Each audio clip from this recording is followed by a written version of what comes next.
In order to reach an agreement on what is now known as the Aburi Accord, delegates and representatives from the Eastern region and the federal government of Nigeria convened on Aburi in Ghana on January 4th and 5th, 1967. The Eastern region delegation were led by Lieutenant-Colonel Emeka Ojukwu, while the federal military government delegation were led by Colonel Yakubu Jack Gowon. The gathering in Aburi was to be the final opportunity to avert a civil war or any other conflict. Unfortunately, this was allowed to slip through. So, why did the Aburi Accord fail to bring the peace that was intended all along? In this video, we will go back in time and examine the Aburi Accord as well as the intrigues that would subsequently result in the brutal civil war of between 1967 and 1970. Please come with me. After independence in 1960, various political and social ills would continue to threaten the unity of the new country. The quest for ethnic dominance by the three political entities, politicized ethnicity, competition over scarce resources, high degree of nepotism at the expense of nationhood, political corruption, and insecurity would result in the first military intervention in January 1966. It was on 15th of January 1966 that Major Kaduna Nziogu led the first ever military coup in the shores of Nigeria. The coup plotters claimed that they wanted a better and united Nigeria that would offer equal opportunity to its citizens without regional or ethnic considerations, and a Nigeria devoid of nepotism, large-scale corruption, persistent poverty of the people, and insecurity. Initially, the coup was greeted with widespread jubilation and acceptance, especially in the south. However, this would immediately want when the ethnic composition of the plotters as well as the pattern of killings in the coup became clear. Majority of the plotters were from the eastern region, while majority of the casualties were from the northern and western extraction. Although the coup might have been planned with the best of intentions, its outcome looked to target mostly non-Igbo ethnic groups. While leaders from the northern, western and midwestern regions were killed during the coup, no Igbo leaders were assassinated. In the absence of the Prime Minister, acting President Nwafo Orizu, who was the Senate President, was compelled to hand over to the military. General Johnson Thomas Aguiyi-Ironsi, an officer from the eastern region who was the highest ranking officer of the military, took over as head of state. About 4 months after the bloody coup that installed Aguiyi-Ironsi as the head of state, precisely by May 1966, northern soldiers began to plan a revenge of their officers or leaders that had been killed by what they believed was an Igbo coup targeted at northerners. By July 29, 1966, a bloodier northern counter-coup targeted at the Igbos and other Easterners was staged. Aguiyi-Ironsi was murdered in the counter-coup, and for 3 days the nation had no leader until Lieutenant-Colonel Yakubu Jack Gowon succeeded the late head of state on August 1, 1966. After August 1, 1966, violence spread to the east but was far worse in the north. Many Easterners residing in the north were massacred. Nigerians, including the military governors, condemned the mass killing of Igbos in the north. The political development of Nigeria's federal structure changed after the northern counter-coup on July 29, 1966. This would also lead to alteration in the political development of the federal structure of the government. This was further emphasized when the Eastern Region government in Enugu quickly threatened secession if certain concerns and demands were not addressed. Wait, have you liked this video? Please do it now and subscribe as well. Thank you. After Nigeria was brought to the verge of collapse by 2 military coups in 1966, its military leaders met to try to bring the country back from the brink. The effort was to save the nation and provide a lasting solution that would restore peace and put Nigeria on the path to prosperity. The discussion that followed during the meeting produced possibly the best documented constitutional debate in history. It covers core ideas about the power balance between the central and the regional administrations of the Federation. However, the immediate concern of the federal government was to find ways to appease the East as long as such concessions were within the framework of one Nigeria. This would ultimately result in the Aburi Conference in Ghana. With the tension and ethnic mistrust in the land, Ojukwu claimed that he was not safe outside his region. Consequently, he refused to attend any Supreme Military Council meeting outside the Eastern region. In a rejoinder, the federal government argued that the Nigerian leader Yakubu Gowon should also not go to the East for any meeting. His life, they claimed, was not safe there either. As tension and mistrust continued to mount, a neutral meeting ground was offered by Lieutenant General Joseph Arthur Ankara of Ghana. The place was Aburi, a town in the Akwa Ibom South Municipal District of the Eastern region of southern Ghana. The Aburi meeting started and ended on July 4th and 5th, 1967, respectively. The meeting was attended by the head of state, Lieutenant General Yakubu Gowon, as well as the military governors of the 4 regions, Hassan Katsina of the northern region, Robert Adeyinka Adebayo, David Akpode Ejo, and Chukwu Emeka Ojukwu of the West, Midwestern, and Eastern regions, respectively. Mobolaji Johnson, the military commander of Lagos, Commodore Joseph Edet Akinwalewe, the commander of the Nigerian Navy, and Alhaji Kamsalin, the Inspector General of Police, were a few others in attendance. In the months prior to Aburi, the federal military government and Ojukwu engaged in a verbal war, casting multiple accusations and holding each other responsible for starting or escalating the crisis. The military governor of the northern region, Lieutenant-Colonel Hassan Usman Katsina, described Ojukwu's confident and articulate public comments on the crisis as an attempt by Ojukwu to show how much English he can speak. Hence, the fact that the two sides met at all was a significant achievement for the country. After much deliberation during the meeting, Ojukwu decided to show his good faith and to test the good faith of the others by asking all present to renounce the use of force to settle the crisis. This motion was accepted without objection.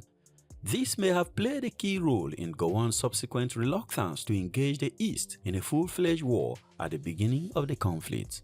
Another significant outcome of the Aburi was the disposition and reorganization of the armed forces. It appears that Ojukwu, an orator by nature, was made for the stage of Aburi. He was at his best during the proceedings.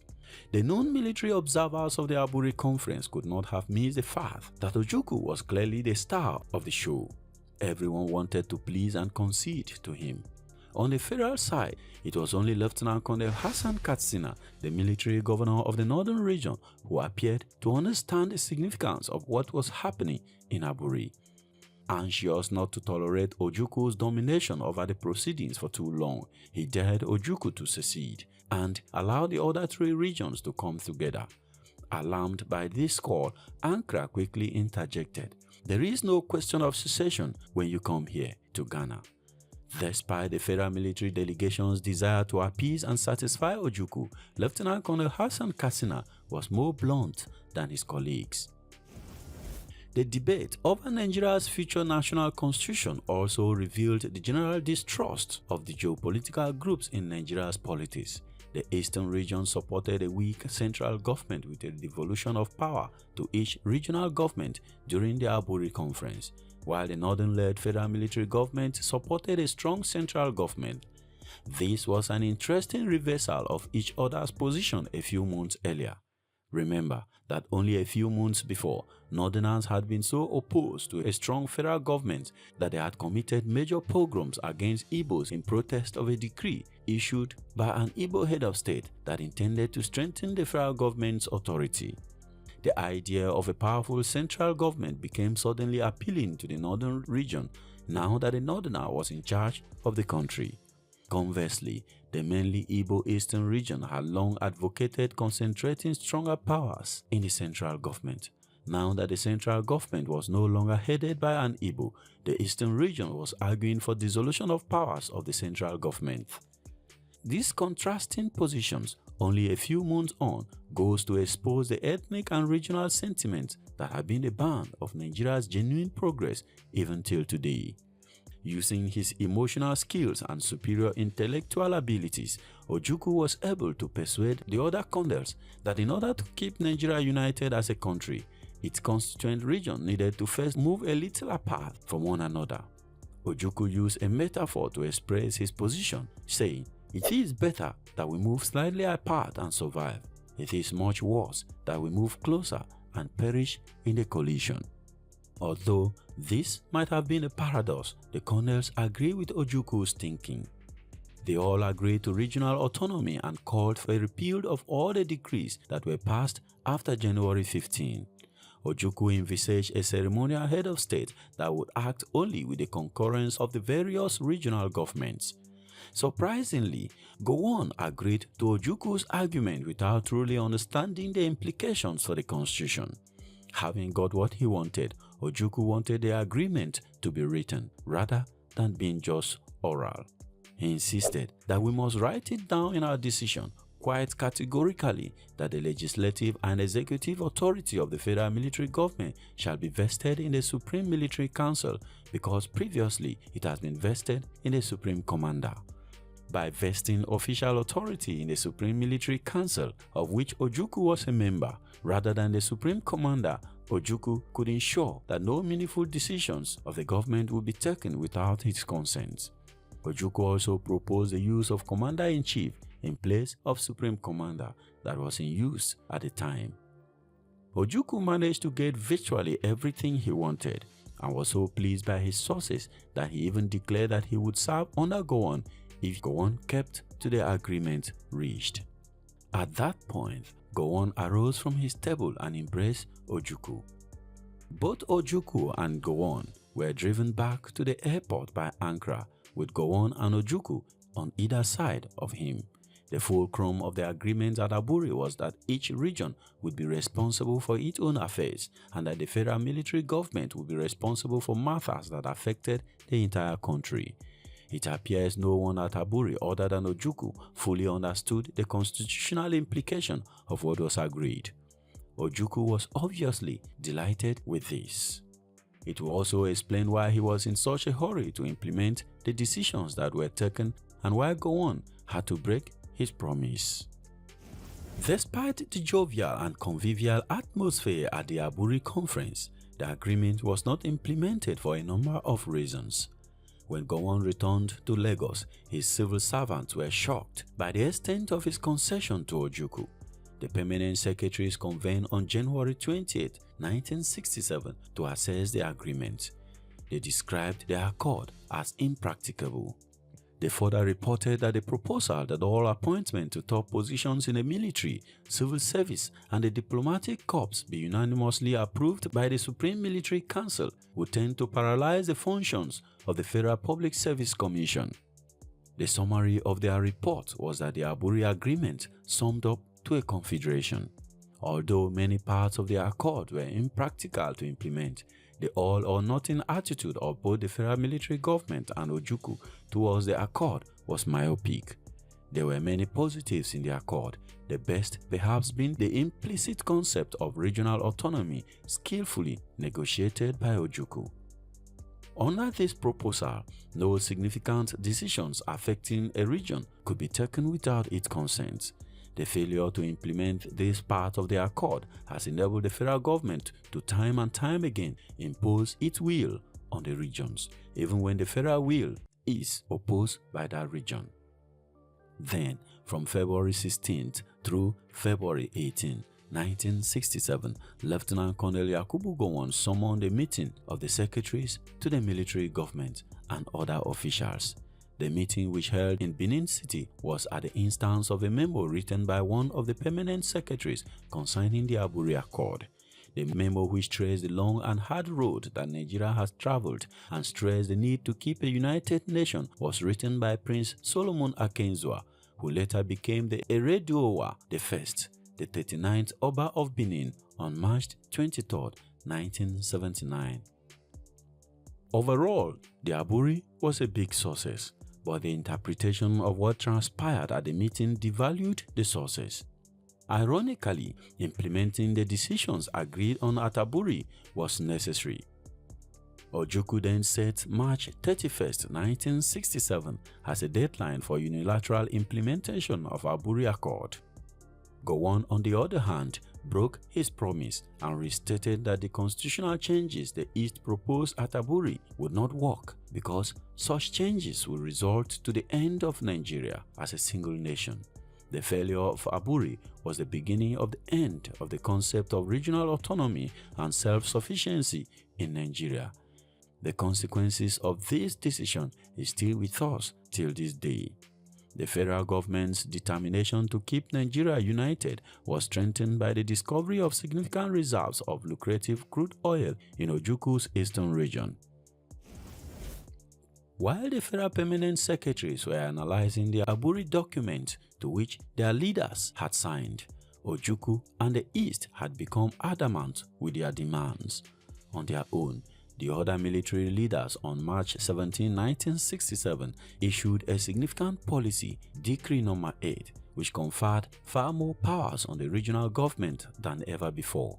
This was a deliberate effort to appease Ojukwu and the eastern region so that it would not secede and a potential brutal civil war would be avoided. Even though the Decree No. 8 decentralized the government to such an extent that the regions were virtually autonomous units with regional governors having executive powers, Ojukwu was dissatisfied and refused to accept the decree.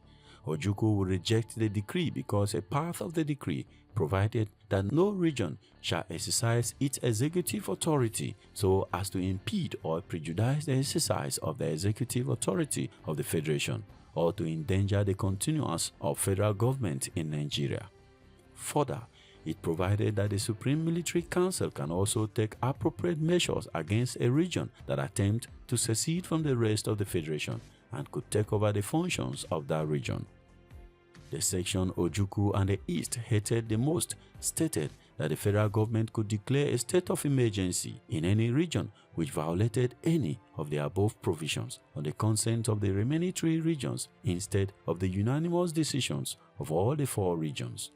With the rejection of the Aburi by Gowon and the federal military government and the rejection of Decree No. 8 by Ojukwu, the stage was set for the declaration of Biafra and the brutal civil war that followed. We have covered the war extensively on this channel. For more on the Civil War, please check this video displayed here. Wait, have you liked this video? Please do it now and subscribe as well. Thank you.